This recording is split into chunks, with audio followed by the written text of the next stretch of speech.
Hello, કેમ છો બધા? લાસ્ટ મેં મારા વિડીયોમાં એક મેન્ટલ હેલ્થના સિમ્ટમ્સ વિશે બહુ જ નાની એવી એક વાત કરી હતી.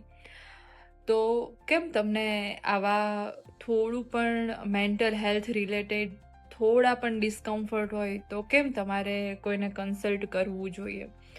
તો એટલા માટે કરવું જોઈએ કે સોસાયટીમાં ફિઝિકલ હેલ્થ રિલેટેડ તમને કંઈ પણ તકલીફ છે તો લોકો માટે બહુ સિમ્પલ છે.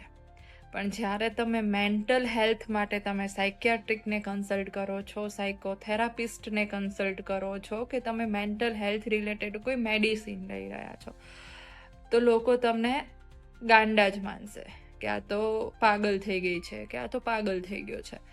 પણ એ બધાની મેન્ટાલિટીને વિચાર્યા વગર આપણી માટે શું બેટર છે એ કરવાની જરૂર છે.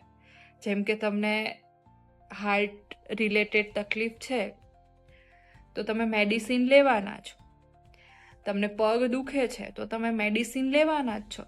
તો એવી જ રીતે બ્રેઇનની અંદર કોઈ કેમિકલ ઇમ્બેલેન્સ ચાલી રહ્યા છે જેના લીધે તમને મેન્ટલ હેલ્થ રિલેટેડ કંઈ તકલીફો થઈ રહી છે, તો એ મેડિસિન લેવામાં કોઈ જ વાંધો નથી કે સાયકોલોજિસ્ટ પાસે જઈને કાઉન્સિલિંગ કરાવવામાં કોઈ જ વાંધો નથી.